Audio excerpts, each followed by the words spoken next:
સમાચારની શરૂઆત કરીએ તો અકસ્માતને લઈ અને સમાચાર સામે આવી રહ્યા છે। ખેડાના કપડવંજમાં અકસ્માત સર્જાયા હોવાની ઘટના સામે આવી રહી છે। અકસ્માતને લઈ અને સમાચાર મળી રહ્યા છે તો ખેડાની અંદર સમાચાર ખેડામાં કપડવંજ મોડાસા રોડ પર અકસ્માત સર્જાયા હોવાની ઘટના બનવા પામી છે।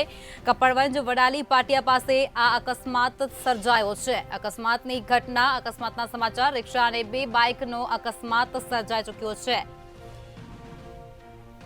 તો અકસ્માતમાં 4 લોકો ઈજાગ્રસ્ત થઈ ચૂક્યા છે। 4 લોકોને સામાન્ય ઈજાઓ પહોંચવા પામી છે, જેમાં 2 લોકોને અમદાવાદ સિવિલ ખાતે પણ ખસેડવાની ફરજ પડી ચૂકી છે। 4માંથી 2ને અમદાવાદ લેવામાં આવી ચૂક્યા છે। હોસ્પિટલમાં સારવાર તેમની હાથ ધરાઈ રહી છે। તો ખેડાના કપડવંજ અને મોડાસા રોડ પર અકસ્માત સર્જાયા હોવાની ઘટના સામે આવી રહી છે। કપડવંજ વડાલી પાટિયા પાસે અકસ્માત સર્જાયા હોવાની ઘટના સામે આવી છે।